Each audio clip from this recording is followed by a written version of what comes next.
वर्णन केला. आणि त्यानंतर आपण आणखीन गोष्ट बघितली की कशा रीतीने आपण कधी कधी प्रार्थना करतो, पण प्रार्थनेचं उत्तर कधी कधी काही कारणास्तव आपल्याला मिळत नाही. आणि पुष्कळशी कारण बघितली आपण. आणि ज्यावेळेस आपण आठव्या कारणामध्ये आपण मग थोड्या वेळामध्ये आपण बघितलेलं की कधी कधी आपली प्रार्थना फक्त आपण स्वतःसाठी असते, सेल्फ सेंटर प्रार्थना असते. आपण जी प्रार्थना करतो फक्त स्वतःसाठी आणि स्वतःच्या कुटुंबासाठी आपण प्रार्थना करतो, ताकी लोकांनी आपल्याला बघावं किंवा मला बघावं. आणि बायबल प्रमाणे अशा प्रार्थना देवाला सुद्धा वेळ आणणाऱ्या असतात, आणि देव सुद्धा अशा प्रार्थना कधी ऐकत नाही. आणि साधं उदाहरण आपल्याला स्वतः प्रभू येशू ख्रिस्ताने सुद्धा सांगितलं आपल्या काळामध्ये. मत्तेचं 6 अध्याय आणि 5 वचनामध्ये काय लिहिले? मत्ते 6:5.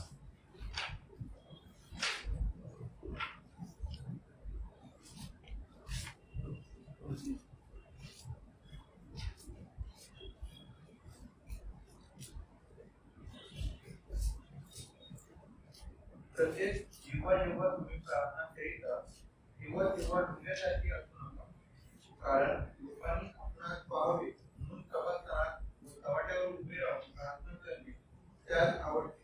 मी तुम्हाला सांगतो की ते आपले प्रतिफळ म्हणून पावले आहे. प्रभू येशू ख्रिस्ताने स्वतः सांगितलं ढोंग्यांसारखी प्रार्थना करणं. त्या काळामध्ये सुद्धा होते असे लोक ज्यांचा उद्देश होता लोकांनी आम्हाला बघावं, आणि त्याच्यामुळे ते लोक समाजस्थानामध्ये उभं राहून प्रार्थना करायची. त्याच्यामुळे ते कधी कधी रस्त्याच्या बाजूला उभं राहून ते प्रार्थना करायची. त्यांच्या प्रार्थनेचं ठिकाण बघा, त्याची प्रार्थना करण्याची पद्धत बघा. आणि प्रभू येशू ख्रिस्त सांगत आहे, म्हणजे प्रभू येशू ख्रिस्ताने त्यांना पाहिलेलं आहे त्या लोकांची प्रार्थना कशी आहे आणि कुठे कुठे ते लोक प्रार्थना करतात. काही सकाळी आपण बघितलं शलमोनाने त्या मंदिरामध्ये जाऊन प्रार्थना केली, त्या वेदीच्या बाजूला उभं राहून त्याने प्रार्थना केली, गुडघे टेकून प्रार्थना केली. हजारोने लोक उभे होते त्यांच्या समोर त्याने प्रार्थना केली. त्याचा उद्देश हा नव्हता की लोकांनी मला बघावं, हा नव्हता की त्याचा एकच उद्देश होता मी परमेश्वराकडे नम्र आलेली त्याने जावं. आणि त्याच्यामुळे त्याने गुडघे टेकून वर बघून आणि आपले हात वर करून त्याने प्रार्थना केली. एक नम्रतेची प्रार्थना देवासमोर आहे. पण त्याच्या विरोधामध्ये हे ढोंगी लोक, हे हिपोक्रेसी लोक, हे अशा प्रकारचे लोक आहेत जे मध्यावरती उभे राहतात आणि प्रार्थना करतात. सभास्थानामध्ये उभे राहून ते लोक प्रार्थना करतात. त्यांचा उद्देश देव नाही, त्यांचा एकच उद्देश आहे मनुष्य. मनुष्याला मनुष्याची वाहवा मिळणं किंवा मनुष्याला इम्प्रेस करणं हेच त्यांचं काम. या जगामध्ये मनुष्याला इम्प्रेस करून कोणतीच गोष्ट मिळणार नाही, फक्त लहानशी वाहवा मिळेल आपल्याला. ते पण जोपर्यंत आपण या जगामध्ये श्वास आहे नागपुड्यामध्ये तोपर्यंतच. एकदा मनुष्य गेला कब्रस्तानामध्ये किंवा प्रेत केल्याच्या वेळेस तुमच्याविषयी लोक चांगले बोलतील आणि झाल्यानंतर मग विसरलं, बस. हेच जीवन आहे मनुष्य. परंतु विश्वास नाही, आज तुम्हाला नाही मला जर इम्प्रेस करायचे तर देवाला इम्प्रेस करायचं. देवापासून आपल्याला रिवॉर्ड घ्यायचा आहे, मनुष्यापासून नाही. म्हणून विश्वास नाही आपल्या जीवनामध्ये या प्रकारे आपली प्रार्थना झाली पाहिजे. कारण कधी कधी आपली प्रार्थना फक्त सेल्फ सेंटर असते, आपण स्वतःसाठी. आणि आपण मगाशी उदाहरण सुद्धा बघितलं अब्राहमाने केलेली प्रार्थना, त्या सोदोम आणि गमोरासाठी, त्या लोटासाठी त्याने केलेली प्रार्थना. नंतर येशूशी सुद्धा आपण बघितलं प्रार्थना. येशूने स्वतःसाठी कमी प्रार्थना केल्या, येशूने शिष्यांसाठी जास्त प्रार्थना केल्या, आणि अधिक जास्त प्रार्थना त्याने आपल्यासाठी केलेल्या आहेत. योहानाच्या 17व्या अध्यायामध्ये प्रभू करो त्याप्रमाणे चालण्यासाठी आपल्या सर्वांना सहाय्य करो आणि मदत करो. आणखी नवी गोष्ट सुद्धा आपल्याला बघायला मिळते याच एका वचनामध्ये, म्हणजे याकोबाचा 4 अध्याय आणि 3 वचनामध्ये. आपली प्रार्थना कधी कधी फक्त सेल्फिश असते.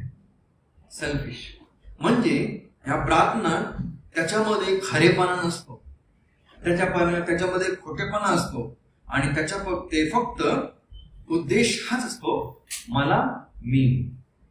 मलाच काहीतरी मिळालं पाहिजे, हाच उद्देश असतो. अविश्वास म्हणून अशा प्रकारचे सुद्धा प्रार्थना कधी कधी परमेश्वर ऐकत नाही. म्हणून त्या ठिकाणी स्वतः प्रभू येशू ख्रिस्ताने सांगितलेले आहे तुमचं अंतःकरण अस्वस्थ होऊ देऊ नका. अविश्वास म्हणून आपलं अंतःकरण या जगामध्ये कधी कधी अस्वस्थ होतं, कारण कधी कधी प्रभू कधी कधी आपल्या प्रार्थना ऐकण्यात येत नाही. पण तरी देखील आपलं कर्तव्य बनतं प्रार्थना सतत करा, प्रार्थना सोडू नका. ज्या विषयासाठी आपण प्रार्थना करत आहोत त्या प्रार्थना नित्य करत राहा. जर प्रभूची इच्छा असली, जर प्रभूचं गौरव त्यामध्ये असलं, नक्की प्रभू आपल्याला त्याचं उत्तर आपल्याला देईल. सेल्फिश प्रेयर आणि सेल्फ सेंटर प्रेयर कधीच आपल्याला उत्तर देणार नाही. म्हणून त्या काही काळा अगोदर दाविदाने सुद्धा एक प्रार्थना केली, हे देवा या लहान मुलाला तू वाचव. ही एक स्वार्थाने केलेली प्रार्थना होती. आपण बघितलं मगाशी त्याने पाप सुद्धा केलेलं, तो पापामध्ये त्यावेळेस होता, परंतु एक स्वार्थी प्रार्थना, या मुलाला तो वाचव. जर देवाने प्रार्थना ऐकली असती तर काय झालं असतं? सांगेल काय झालं असतं? पश्चाताप केला नसता. ठीक आहे, जर हा मुलगा जर का जिवंत राहिला असता ना, कधीच देवाने त्या मुलाचा वापर मंदिर बांधण्यासाठी कधीच केला नसता. देवाने त्याला बाजूला काढलं आणि त्याच्यानंतर देवाने त्याच आई वडिलांना शलमून दिला आणि त्याचा वापर देवाचं भवन जे मंदिर आहे ते बांधण्यासाठी देवाने केलं. ही एक सेल्फिश प्रार्थना केलेली. त्या पापामध्ये राहून त्याने फक्त स्वतःसाठी प्रार्थना केली, हा मुलाला तू वाचव. आणि त्याच्यामुळे देवाने ती प्रार्थना ऐकली नाही आणि शेवटी आपल्याला काय बघायला मिळतं, काय परिणाम झाला की आपल्या सर्वांना माहिती.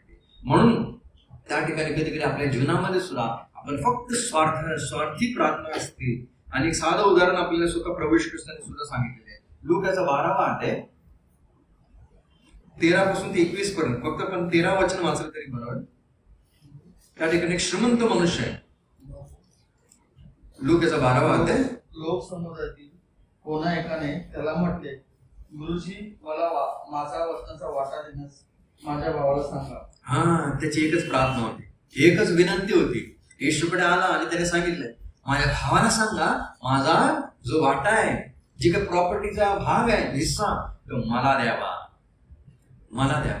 ही जी प्रार्थना किंवा ही विनंती होती ना, ही एक सेल्फिश प्रार्थना होती. पैसा त्याला मिळेल, धन पैसा जे काही संपत्ती ते त्याला मिळेल, त्याच्यामध्ये देवाचं गौरव नाही, देवा महिमा नाही होणार, परमेश्वराची इच्छा नाही, फक्त धन पैसा. कारण त्याचं लक्ष पैशांकडे लागलेलं. त्याच्यामुळे त्याने ती प्रार्थना केली. आणि शेवटी प्रभू येशू ख्रिस्ताने काय सांगितलं? आणि 15 वचन काय लिहिले? आणखी त्याने त्याला म्हटले, सांभाळा, सर्व प्रकारच्या लोभापासून दूर राहा, कारण कोणाजवळ पुष्कळ संपत्ती असली तर ती त्याचे जीवन होते असे नाही. हो विश्वास नाही. प्रभू येशू ख्रिस्ताने सांगितलं, असे जे लोभी असतात त्यांच्यापासून सांभाळा, कारण हा मनुष्य लोभाने भरलेला. आणि स्वतः प्रभू येशू ख्रिस्ताने सांगितलेलं, हे सर्व गोष्टी आहेत. याचा अर्थ हा नाही या सर्व गोष्टीमुळे तो श्रीमंत आहे किंवा तो तृप्त होईल. कधी कधी मनुष्याला वाटतं की माझ्याकडे जास्ती पैसा आला ना बस झालं, मला फक्त पैसा पाहिजे बस. पण नाही, विश्वास या जगामध्ये पैशावरती कधीच विश्वास ठेवू नका. पैशावरती कधीच भरोसा ठेवू नका.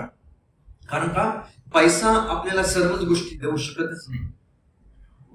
पैशाने तुम्ही पुस्तक विकत घेऊ शकाल, परंतु ज्ञान नाही. पैशाने तुम्ही एक रक्ताची बॉटल घेऊ शकाल विकत, पण जीवन नाही, जीवन घेऊ नाही शकणार. पैशाने तुम्ही कॉट विकत घेऊ शकाल, एक बेड विकत घेऊ शकाल, परंतु विश्रांती नाही. मनुष्याला वाटतं की धन माझ्याकडे आहे, पैसा मला मिळालाय बस झालं. नाही, विश्वास नाही, ही चुकीची गोष्ट आहे. कारण बायबल प्रमाणे पैसा हा चंचल आहे. जी 10 रुपयाची नोट आज जी माझ्याकडे असते उद्या दुसऱ्याकडे असते. पैसा कोणाकडेच टिकत नाही. कधी बघितलंय का? अंबानी वर्षानुवर्ष श्रीमंत आहे, नाही आता श्रीमंत झाला, काही वर्षानंतर कोण श्रीमंत होईल आणखी माहिती नाही. पैसा हा मनुष्याकडे टिकून राहतच नाही. काही काळासाठी असतो, काही काळानंतर तो निघून जातो. बायबलमध्ये साधं उदाहरण आहे, योग सगळ्यात धनी मनुष्य त्या काळामध्ये होता आणि अर्ध्या तासामध्ये सर्व त्याची हेल्थ गेली, त्याची वेल्थ गेली, त्याची मुलं सुद्धा गेली. एक कंगाल झाला, भिकारी रस्त्यावर आला तो मनुष्य. काही वर्षा अगोदर टर्कीमध्ये भूकंप झाला. कदाचित तुम्ही ऐकलं सुद्धा असणार न्यूज मध्ये की एका व्यक्तीने साक्ष दिली. तो म्हणतोय, काल मी 17 बिल्डिंगचा मालक होतो, 17 बिल्डिंगचा मालक, आणि आज मी एका पावासाठी भीक मागतोय. म्हणजे पैसा मनुष्याला तृप्ती देऊ शकत नाही, पैसा मनुष्याला शांती देऊ शकत नाही. पैसा आज आहे, उद्या नसणार तो कदाचित, परंतु हा विश्वास, तारण, ख्रिस्त तोच आपल्याला शांती देऊ शकतो. देवच आपल्याला शांती देऊ शकतो. म्हणून हा जो मनुष्य आला प्रभू ख्रिस्ताकडे, माझा वाटा मला दे, ही विनंती कर, ही त्यांनी विनंती केली, प्रार्थना केली येशूकडे. परंतु प्रभूने त्याला काय सांगितलं? हा मनुष्य एक लोभी मनुष्य, लोभी, त्याचा स्वार्थ होता, बाकी दुसरा उद्देश होता. आणखीन एक आई सुद्धा एकदा प्रभू ख्रिस्ताकडे आली, आणि ती आई आपल्या सर्वांचा परिचय म्हणजे मत्तयाचा 20वा अध्याय आणि 20 आणि 21 या वचनामध्ये आपल्याला आढळते. एक आई आली, तिने आपल्या मुलांसाठी प्रार्थना केली, आणि तिची प्रार्थना एक वेगळी होती. अशी प्रार्थना मला नाही वाटत कोणी आपण त्या आईने केलेली. ती प्रार्थना काय होती माहिती आहे? हा, माझे दोन्ही मुलं आहेत, ते कुठे बसो? ज्यावेळेस तू येशील तुझ्या राज्यामध्ये, हे उजवीकडे आणि डावीकडे बसो, ही त्याची विनंती होती. प्रत्येक आईची नेहमी आपल्या मुलांप्रती चांगला उद्देश असतो, वाईट कधी नसतो. नेहमी आपल्या देवाकडे जातात, प्रार्थना करतात. पण ह्या बाईचा उद्देश काय होता माहितीये? माझे मुलं वरच्या बाजूला असावे एकदम, आणि ते ख्रिस्ताच्या बाजूला असावे, येशूच्या बाजूला असावे. ही जी प्रार्थना होती ना, ही एक सेल्फिश प्रार्थना होती. ते कोणासाठी प्रार्थना करते? फक्त आपल्याच मुलांसाठी, दुसऱ्यांसाठी नाही. वास्तविक पाहता त्यापैकी एक मुलगा कोण होता? योहान होता. आणि आपल्या सर्वांना माहितीये, योहान नेहमी कुठे बसायचा? आपल्या उराजवळ बसणारा होता. आणि काही ठिकाणी मंडळीमध्ये मी सांगितलेलं आहे, उराजवळ कोणताही मनुष्य बसतो ना, त्याला एक ऐकायला मिळतात, हृदयाचे ठोके. हृदयाचे ठोके नेहमी ऐकायला मिळतात. आणि हा एक असा मनुष्य या पृथ्वीवरती झाला ज्याने येशूचे हृदयाचे ठोके ऐकले. किती धन्य गोष्ट, येशूच्या हृदयाचे ठोके ऐकले. आणि ह्या बाईचा एकच उद्देश आहे, मला माझे मुलं इकडे बघायचे, त्या सिंहासनावरती बघायचे, त्या थ्रोनवरती बघायचे. हो, विश्वास नाही. सुरुवातीपासून लुसिफराचा एकच स्वभाव होता, मला पुढे जायचं नाही, ते वर जायचं, देवाच्या वर जायचे, त्या देवाच्या सिंहासनावरती जायचे. लुसिफर कुठे कोणत्या गोष्टीच्या पाठीमागे लागलेला? सिंहासन. अबशलोमाला काय पाहिजे होतं? ते सिंहासन, दाविदाची गादी मला पाहिजे. पुष्कळ राजे होऊन गेले या पृथ्वीवरती, त्यांचा एकच उद्देश आहे, आम्हाला ती जागा पाहिजे, आम्हाला ते सिंहासन पाहिजे, थ्रोन पाहिजे आम्हाला. हो, विश्वास नाही. एकदा प्रभू ख्रिस्ताने 5,000 लोकांना जीव दिलं, खाण्यावरती लागलेच लोक आले, तू आमच्यासाठी राजा बन, मुकुट घालायला आले. प्रभू ख्रिस्त पटकन निघाला, तेव्हा पटकन निघाला, कारण येशूला त्या प्रकारचा राजा बनायचं नव्हतं. कारण वेळ येणार होती ज्यावेळेस येशू राजा बनणार आहे, ती अजून आलेली नाही वेळ. हो, विश्वास आहे. मनुष्य या जगामध्ये नेहमी धडपड करतो सिंहासन मिळवण्यासाठी, वरचं पोझिशन किंवा वरची प्लेस मिळवण्यासाठी, थ्रोन मिळवण्यासाठी. पण प्रभू ख्रिस्त एकाच गोष्टीसाठी धडपडला, थ्रोनसाठी कधीच तो धडपडला नाही, कधीच त्याने प्रयत्न केला नाही मला ते सिंहासन पाहिजे. त्याने एकाच गोष्टीसाठी तो धडपडला, टॉवेल घेण्यासाठी, थ्रोनसाठी नाही, टॉवेल घेण्यासाठी. त्या माडीवरती कोण गेला पहिला? टॉवेल घेतला त्याने आणि आपल्या कमरेला बांधला, आणि काही काळानंतर तो टॉवेल काढला आणि आपले जे शिष्य होते त्यांचे त्याने पाय पुसण्याचा काम. हो, विश्वास नाही. प्रभू ख्रिस्ताचा उद्देश या जगामध्ये काय कसला होता? सिंहासन मिळवण्यासाठी नाही, सिंहासन मिळवण्यासाठी तर सीख, सेव आणि सर्व शोधण्यासाठी येशू ख्रिस्त या जगामध्ये का आला? कारण आपण सर्वजण हरवलेलो होतो, आपल्याला शोधाव्यास तो आला. इतकंच नाही, आपल्याला तो वाचाव्यास किंवा ताराव्यास तो आला. इतकंच नाही, आपली सेवा करण्यासाठी तो आला. सेवा करून घ्याव्यास नाही, तर सेवा कराव्यास तो आला. आणि खरी सेवा त्या माडीवरती त्याने केली. आपल्या शिष्यांची 24 पाय त्याने धुतली त्यावेळेस. त्यावरच समोर जाण्याच्या अगोदर लोक आज थ्रोनच्या पाठीमागे, पण प्रभू येशू ख्रिस्ताने टॉवेल पकडला. हे पकडण्याचा अधिकार, हे पकडण्याचं काम कोणाचं होतं म्हणजे त्या काळामध्ये नोकरांचं होतं. नोकर असायचा आणि नोकरांमध्ये सुद्धा काही लेवल असायच्या. सगळ्यात खालच्या दर्जेचा नोकर जो असायचा ना, हा टॉवेल पकडायचा. हे टॉवेल कधी मोठे दास पकडायचे नाही. कधी सगळ्यात खालचे दर्जेचे जे दास असायचे ना, ते लोक हे टॉवेल पकडायचे आणि ते लोक हे काम करायचे. ज्यावेळेस आपला मालिक येईल त्याचे पाय पुसण्याचं काम किंवा सुकवण्याचं काम, आणि हे काम 2000 वर्षा अगोदर प्रभू येशू ख्रिस्ताने केलं. हो, विश्वास नाही. त्या बाईला काय पाहिजे होतं? माझी मुलं तिकडे पाहिजे होते. स्वार्थाने केलेली प्रार्थना. आपल्या मुलांसाठी प्रार्थना करा. स्वतः प्रभू येशू ख्रिस्ताने सांगितले, वधस्तंभावर जात असताना क्रूस होता, सगळे रडत होते स्त्रिया. प्रभू येशू ख्रिस्ताने सांगितलं की माझ्यासाठी का रडता? आपल्या मुलाबाळांसाठी रडा. प्रभू येशू ख्रिस्ताने सांगितलं प्रार्थना करा आपल्या मुलाबाळांसाठी, त्यांच्यासाठी आपले अश्रू गाळा, पण ह्याच्यासाठी प्रार्थना करू नका की माझी मुलं तिकडे गेली पाहिजे. नाही, तिला तिची एकच इच्छा होती, माझी मुलं त्या महत्वाच्या ठिकाणामध्ये, त्या राज्यामध्ये एका उंच पदावर जावे, ही त्याची इच्छा होती. पण काही काळानंतर प्रभू येशू ख्रिस्ताने तिला उत्तर मध्ये काय दिलं? मग त्याचा 20 अध्याय 22 वचन काय लिहिले?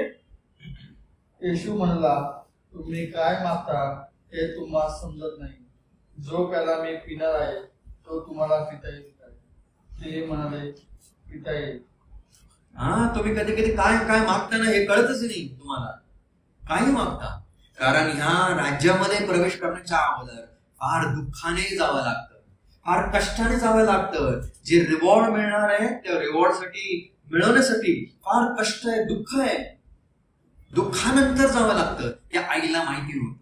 आईला वाटलं की पटकन आपल्याला पोझिशन मिळेल, माझ्या मुलांना मिळेल ते पद, पण नाही. प्रभूला माहिती होतं या ठिकाणी पदावर जाण्यासाठी दुःखामधून जावं लागतं. आणि बायबल प्रमाणे दानिएल असो किंवा प्रकटीकरण असो, एक दिवस ज्यावेळेस येशूचं राज्य या जगामध्ये येईल, या जगामध्ये येशूचं राज्य येईल ना 1000 वर्षासाठी, ज्यावेळेस यरूशलेममध्ये राज्य कोण करणार आहे? येशू तर राज्य करणार आहे, पण येशू बरोबर त्याच्या हाताखाली 12 त्याचे शिष्य सुद्धा राज्य करणार आहेत आणि ते सुद्धा सिंहासनावरती बसणार आहेत. व विश्वास आहे नो, त्या दिवशी त्या आईने एक स्वार्थी प्रार्थना केली, पण एक दिवस त्या प्रार्थनेचं उत्तर नक्की मिळणार. सर्व नुसते ते 2 मुलं नाही, तर 12च्या 12 शिष्य बसणार आहेत. येशूच्या सिंहासनाच्या अवतीभोवती बसणार आहेत आणि पूर्ण यरूशलेम त्यावेळेस ते राज्य करणार आहेत. किती मोठी धन्य गोष्ट त्यांना मिळणार आहे. पण हे त्या ठिकाणी प्रवेश करण्यासाठी या प्रत्येक शिष्यांना किती दुःखामधून जावं लागलं. योहानाला पात्मा नावाच्या तापामधून जावं लागलं, पेत्राला कितीतरी त्रासामधून कष्टामधून जावं लागलं, मग थोमाला किती संकट आले. हे प्रत्येक 12 जणांना पुष्कळ दुःखामधून जावं लागलं. आई काय मागत होती? एकदम चांगली जागा, एकदम पटकन त्याला पाहिजे होतं रिवॉर्ड बाजूला, पण नाही, हळू मिळणार पण कष्टामधून मिळणार. आणि म्हणून प्रभूने तिला सांगितलं, हो विश्वास नाही. आणि 10वी गोष्ट आपल्याला बघायला मिळते, कधी कधी आपल्या प्रार्थनेचं उत्तर मिळत नाही. का उत्तर मिळत नाही माहिती? कारण ज्यावेळेस आपण पत्र लिहितो, आजकाल पत्र लिहिणं फार कमी झाले, पण ज्यावेळेस लिहायचे पत्र त्यावेळेस 2 गोष्टी महत्वाच्या असायच्या, नाव आणि ऍड्रेस. नाव आणि ऍड्रेस या 2 गोष्टी. आता आपण सुद्धा प्रार्थना करणं म्हणजे आपण देवाबरोबर बोलतो, आणि हे पत्र आहे एक पत्राप्रमाणे. ऍड्रेस कोणता आहे? हेवन, स्वर्ग. आणि नाव काय? प्रभू येशू ख्रिस्त. जर पत्रावरती नावच टाकले नाही ना, हे पत्र कधीच पोचणार नाही. कधी कधी नाव आपण काय वापरतो माहिती? स्वतःचं नाव आपण वापरतो. ज्या वेळेस आपण प्रार्थना करतो, नेहमी आपल्या मंडळीत मध्ये आपल्याला सगळ्यांना माहिती आहे, ज्यावेळेस आपण प्रार्थना करतो शेवटी आपण काय म्हणतो? प्रभू येशू ख्रिस्ताच्या नावाने मागतो म्हणून काय? आमेन. जर बाबा हे येशूच्या नावाने आपण म्हटलंच नाही तर काय होईल? प्रार्थना ऐकण्यात येणारच नाही. मला आठवतं काही वर्षा अगोदर एका यहुदी कुटुंबामध्ये मी गेलो. आपल्या बॉम्बेमध्ये राहत होते, आता ते दुसरीकडे शिफ्ट झाले आणि ते यहुदी लोक आहेत, म्हणजे पण ते जातात यहुदी सर्व गोष्टी त्याच गोष्टी करतात. आणि त्यांनी एकदा मला बोलवलं आणि त्याने सांगितलं, बरं तुम्ही प्रार्थना करा. मी सांगितलं ठीक आहे. पण त्याने मला सांगितलं प्रार्थना करा पण शेवटी येशूच्या नावाने प्रार्थना करू नका. मी सांगितलं त्या प्रार्थनेला काही महत्वच राहणार नाही. काय फायदा ती करून प्रार्थना? कितीही चांगली असून दे, कितीही मोठी असून दे, कितीही लहान असून दे, त्या प्रार्थनेला कधीच महत्व राहणार नाही. कारण ती प्रार्थना हव्यामध्ये केलेली प्रार्थना. विश्वास नाही नो, तुम्ही चॅट जीपीटी आजकाल सगळीकडे चालली, चॅट जीपीटी, तुम्ही तिकडे वर्शिप प्रेयर टाका, वर्शिप प्रेयर, तुम्हाला सगळीच सुंदर प्रार्थना मिळेल. एकदम सुंदर सुंदर शब्द तुम्हाला वाचायला मिळतील. पण शेवटी तिकडे कधीच मिळणार in the name of Lord Jesus Christ. चांगल्या प्रार्थना आहेत, पण त्या प्रार्थना कोणी केलेली माहिती आहे? मोबाईलने किंवा कम्प्युटरने केलेली प्रार्थना. त्यांना फिलिंग आहेच नाही, फिलिंग नाही. पण ज्यावेळेस आपण प्रार्थना करतो, पण लहानशी असून दे, मोठी असून दे, ती साधी असून दे किंवा कोणत्याही लहानशा तुकड्यामध्ये असून दे, कोणती साधे शब्द असून दे, अशी जरी प्रार्थना केली, एका लहान मुलासारखी जरी प्रार्थना केली आणि शेवटी आपण म्हटलं येशू प्रभू ख्रिस्ता नावाने, ती प्रार्थना कुठे जाते ना, ते एकदम योग्य ठिकाणी जाते, योग्य जागेमध्ये जाते आणि योग्य व्यक्तीकडे जाते. हे पत्र जे आहे योग्य ठिकाणी जातं. म्हणून ज्या ज्या वेळेस तुम्ही प्रार्थना करता, त्या त्यावेळेस तुम्ही पित्याकडे प्रार्थना करता, तुम्ही पुत्राच्या नावाने प्रार्थना करता आणि पवित्र आत्म्याच्या सामर्थ्याने प्रार्थना करता. हो विश्वास नो. आणि ज्यावेळेस प्रार्थना करतो त्यावेळेस कुठं ते दिल्या वाचून तो राहणार नाही. म्हणून कोणतीही प्रार्थना असून द्या, त्या प्रार्थना आपल्या पित्याकडे सादर करायचे, पुत्राच्या द्वारे करायचे आणि पवित्र आत्म्याच्या नावाने आणि पवित्र आत्म्याच्या सामर्थ्याने तुम्हाला आणि मला करायचे. आणि त्याच्यामध्ये सर्वात महत्वाचं नाव आलं पाहिजे ते म्हणजे प्रभू येशू ख्रिस्त. कारण मुस्लिम लोक प्रार्थना करतात, अल्लाकडे प्रार्थना करतात, त्यांच्यासाठी मोहम्मद नाही. प्रार्थना करताना मोहम्मद कधी वापरत नाही, मोहम्मदच्या द्वारे कधी जात नाही अल्लाकडे. पण आपण ज्यावेळेस जातो आपल्या जिवंत देवाकडे, आपण येशूच्या द्वारे, येशूच्या नावामध्ये आपण जातो आणि पवित्र आत्म्याच्या सामर्थ्यामध्ये आपण जातो. हो विश्वास. म्हणून काही वर्षा अगोदर माझ्यासाठी कोणीतरी वचन वाचलं, बरोबर पहिले शंभर त्याचं 7वं अध्याय आणि 9वं वचन. पहिले शंभर 7-9.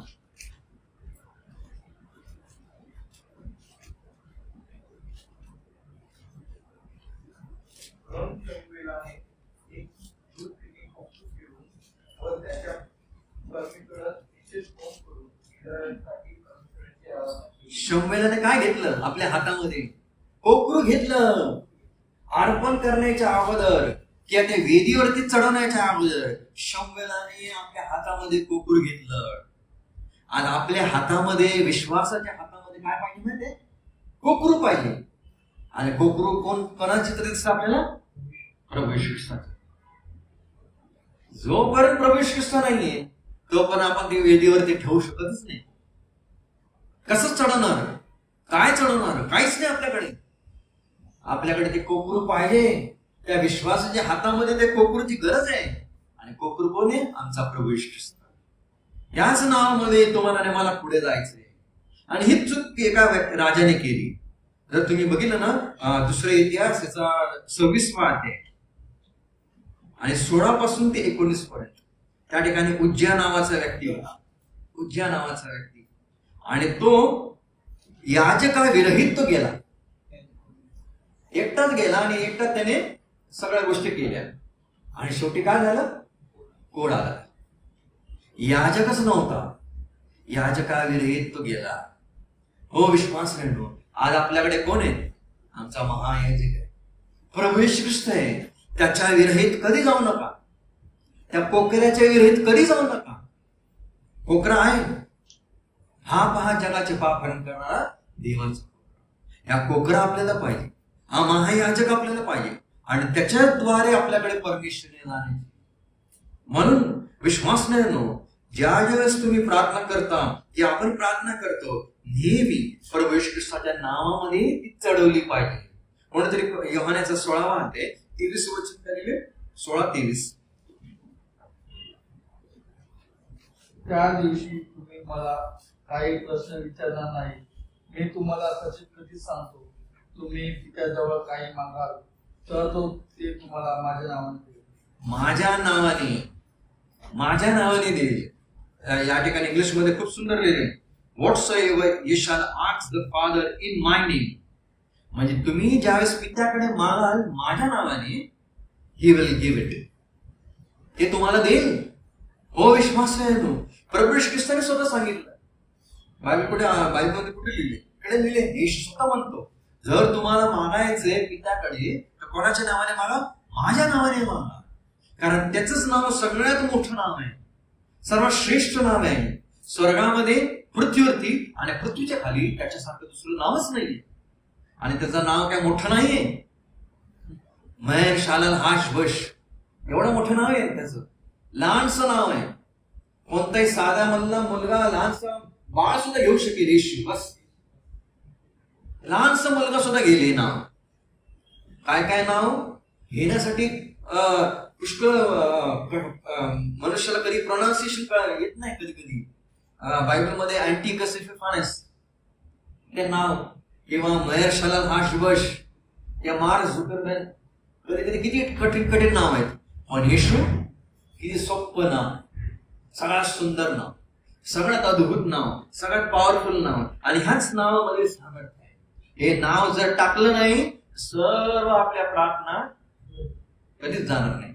आपल्या हवामध्ये केलेल्या प्रार्थना. काही वर्षा अगोदर एक बंधू आले आमच्या इकडे, नवीन आले मंडळीमध्ये, आणि त्यांनी बघितलं सगळ्या प्रार्थना करतात आराधनेमध्ये, आणि ते सुद्धा उभं राहिले प्रार्थना करतात. पण शेवटी त्यांनी येशूच्या नावाने कधी म्हटलंच नाही. मी त्यांना सांगितलं, ब्रदर, मी प्रार्थना करताना येशूच्या नावाने आराधनेची प्रार्थना होती ती आम्ही तुझ्या हातामध्ये, त्या चरणामध्ये आम्ही सोपवतो नेहमी. त्याच्यानंतर ते करू लागले प्रार्थना. हो, विश्वास नाही. नवीन असेल कधी कधी त्यांना कळत नाही. पण कधी कधी जगामध्ये ख्रिस्ती लोक सुद्धा येशूच्या नावाने असे कितीतरी कधी कधी प्रेत क्रियेला आम्ही जातो, आणि ते मेथोडिस्ट वाले पास्टर असतात, त्या लोकांची प्रार्थना बघा. ते लोक करतील, चांगली प्रार्थना करतील, पण कधीच पुढे म्हणणार नाही कधी कधी येशूच्या नावाने. विसरूनच जातात त्या नावाने. काय फायदा ती प्रार्थना? मग ती चांगली असो किंवा मोठी असो किंवा कशी असो, त्या प्रार्थनेला काही संबंध नाही. म्हणून आज सगळ्यात मोठं नाव कोणाचे? येशू हे सगळ्यात मोठं नाव आहे. आणि ह्याच नावामध्ये तुम्हाला मला परमेश्वर मिळते, पित्याकडे येण्याची आणि पित्यापासून सर्व गोष्टी घेण्याची. त्याच्या विरहित तुम्हाला कधीच मिळणार. म्हणून जर आपण आपल्या नावाने किंवा कोणत्याही नावाने आपण आलो तर कधीच मिळणार नाही. जगामध्ये लोक आपापल्या नावाने जातात, ह्याच्या नावाने त्याच्या नावाने, पण एकच आहे, ख्रिस्ती लोक फक्त प्रभू येशू ख्रिस्ताच्या नावामध्येच येतात. योहानाचा 16वा अध्याय 13 आणि 14 मध्ये काय लिहिले? योहान 16, 13 आणि 14. तरी तो सत्याचा आत्मा येईल, तेव्हा तो तुम्हाला मार्ग दाखवून सर्व सत्य देईल. कारण तो आपल्या स्वतःचे सांगणार नाही, तर जे काही ऐकेल ते सांगेल, आणि होणाऱ्या गोष्टी तुम्हाला कळवेल. तो माझे गौरव करेल, कारण जे माझे आहे त्यातून घेऊन ते तुम्हाला कळवेल. ही शाल ग्लोरीफाय मी. तो माझे गौरव करेल. हा कोण आहे? पवित्र आत्मा. पवित्र आत्मा सुद्धा पुत्राचा गौरव करतोय नेहमी. आणि त्या ठिकाणी स्वतः प्रवेश ख्रिस्त सांगितलं, पवित्र आत्म्याचे एक काम आहे म्हणजे पुत्राचं गौरव करणं. ज्यावेळेस आपण पुत्राचा गौरव करतो त्यावेळेस आपण पित्याचा गौरव करतो. हो, विश्वास नाही नो. ज्यावेळेस आपलं तारण होतं, तारणामध्ये सुद्धा एका व्यक्तीचा हात नाहीये, तारणामध्ये सुद्धा त्रैक्याचा हात आहे. आपलं तारण कधी झालं माहिती? बायबल प्रमाणे आपलं तारण पृथ्वीच्या स्थापनेच्या अगोदर झालं. आणि हे तारण कोण? त्याच्यामध्ये कोणाचा हात आहे माहिती? पित्याचा हात. ह्या तारणामध्ये पित्याचा हात आहे. दुसरी गोष्ट, आपलं तारण कधी झालं माहिती? ज्यावेळेस त्या वधस्तंभावर मरण पावलं ना, त्यावेळेस झालं. ह्या तारणामध्ये आपल्याला पुत्राचा हात बघायला. आणि तिसरी गोष्ट, आपलं तारण कधी झालं? कधी तारीख? कोणती तारीख? 10 वर्षा अगोदर, 15 वर्षा अगोदर जी तारीख असेल ज्यास आपण येशू सुवार्ता ऐकली, पवित्र आत्म्याने आपल्या अंतःकरणामध्ये काम केलं आणि आपण आपल्या पापांची क्षमा मागितली, त्यावेळेस आपलं तारण झालं. हे तारणामध्ये कोणाचा हात आहे? पवित्र आत्म्याचा हात. पवित्र आत्म्याचा हात. व विश्वास नाही येणं, ज्यावेळेस पवित्र आत्मा नेहमी पुत्राकडे नेण्याचं काम करतो. ज्यावेळेस आपण पुत्राकडे येतो त्यावेळेस आपण कोणाकडे येतो माहितीये? पित्याकडे. कारण माझ्याद्वारे आल्या वाचून तुम्ही पित्याकडे कधी जाऊ शकत नाही. हो विश्वास नाही नो, हे त्रैक्य आहे. आणि प्रार्थनेमध्ये सुद्धा हे त्रैक्य दिसलं पाहिजे. हे दिसलं पाहिजे प्रार्थनेमध्ये. आपल्याला पित्याकडे आलं पाहिजे, येशूच्या नावामध्ये आलं पाहिजे आणि पवित्र आत्म्याच्या सामर्थ्याने आलं पाहिजे. जर कोणताही व्यक्ती जर कधी कधी ऍडमिशन घेण्यासाठी स्कूलमध्ये किंवा कॉलेजमध्ये ह्याचे लेटर आणतात, त्याचे लेटर आणतात. मला आठवतं काही वर्षा अगोदर आम्ही लहान होतो आणि एका मुलीला ऍडमिशन मिळतच नव्हतं. ती BL पाटोळे अंकलची नात होती आणि पप्पा गेले सेंट झेवियर कॉलेजमध्ये गेले तिच्याबरोबर, कारण तिच्या वडील दुबईला असायचे आणि त्या सिस्टरने सांगितलं हिच्याबरोबर चाल का. पप्पा गेले हिच्याबरोबर. त्या प्रिन्सिपलने सांगितलं तुम्ही कोणाचा रेफरन्स आणलंय का? आणि पप्पाने सांगितलं आमच्याकडे एक रेफरन्स आहे, प्रभू येशू ख्रिस्त, त्याच्या नावामध्ये मी आलेलो आहे. आणि सरळ त्याने काही इकडे तिकडे काहीच बघितलं नाही, कारण तो कॅथलिक होता, तो प्रिन्सिपल. त्याने इकडे तिकडे काहीच बघितलं नाही, सरळ त्याचं ऍडमिशन झालं. आपण कोणत्या नावामध्ये येतो माहिती? सगळ्यात मोठ्या नावामध्ये आपण येतो, सगळ्यात मोठ्या नावामध्ये. आणि त्याच्यासारखं दुसरं नाव नाहीये. आणि म्हणून त्या योहानाचं 14 अध्याय 13 वचन काय लिहिले? योहान 14:13. पुत्राच्या ठाई पित्याचे गौरव व्हावे म्हणून तुम्ही जे काही माझ्या नावाने मागाल ते मी करेन. जे काही आहे आणि कोणाच्या नावाने? माझ्या नावाने. हो विश्वास नाही आहे. सर्वात श्रेष्ठ नाव, सर्वात मोठं नाव प्रभू येशू ख्रिस्त आहे. त्याच्या नावामध्ये जे काही तुम्ही मागाल प्रभू ते करण्यासाठी समक्ष आहे. व्हॉट्सएव्हर. आणि 14 वचनामध्ये काय लिहिले? तुम्ही माझ्या नावाने माझ्याजवळ काही मागाल तर मी ते करेन. हा, काही मागा ते मी ते करेल. व्हॉट्सएव्हर आणि 14व्या वचनामध्ये लिहिले अविश्वास या दोन्ही गोष्टी प्रभू करण्यासाठी सामर्थ्यशाली आहे, पण त्याच्या नावामध्ये. कारण त्याच्याच नावामध्ये एका व्यक्तीचं तारण होतं. तारणामध्ये कोणाचं नाव लागतं? प्रभू येशू ख्रिस्त. हे नाव फार महत्वाचं आहे. तारणासाठी काय स्वीकार करायला लागतं?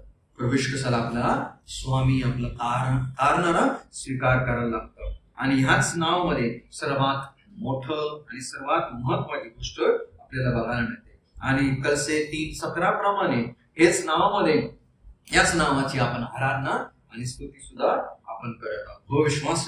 म्हणून या प्रार्थनेमध्ये आपण बघितलं, या कधी कधी प्रार्थना आपल्या जीवनामध्ये ऐकण्यात येत नाही. का ऐकण्यात? कारण आपण कधी कधी एकमेकांची क्षमा करत नाही. असं म्हणतात की नेल्सन मंडेला एक खूप मोठे व्यक्ती होऊन गेले. ते 27 वर्ष जेलमध्ये होते. 27 वर्ष. आणि फार दुःखामधून, फार अडचणीमधून त्या जेलमध्ये त्यांचा प्रवास होता.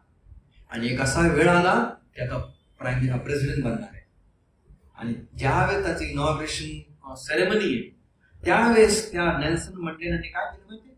जेवढे जेलर होते, जेवढ्या लोकांनी ह्यांना त्रास दिला ना, सर्वांना बोलवलं आणि सर्वजण पहिल्या सीटवरती, VIP सीटवरती सगळेजण बसले. आणि जे जेलर आलेले ते सगळे रडत होते, आम्ही ह्यांना एवढा त्रास दिला आणि या प्रेसिडेंटच्या इनॉग्रेशनच्या वेळेस आम्हाला एवढं मोठं स्थान दिलं. एवढं मोठं त्यांचं मन त्यावेळेस होतं. त्या काळामध्ये अविश्वास आपल्या जीवनामध्ये ही क्षमा एकमेकाची करणं गरजेचं आहे.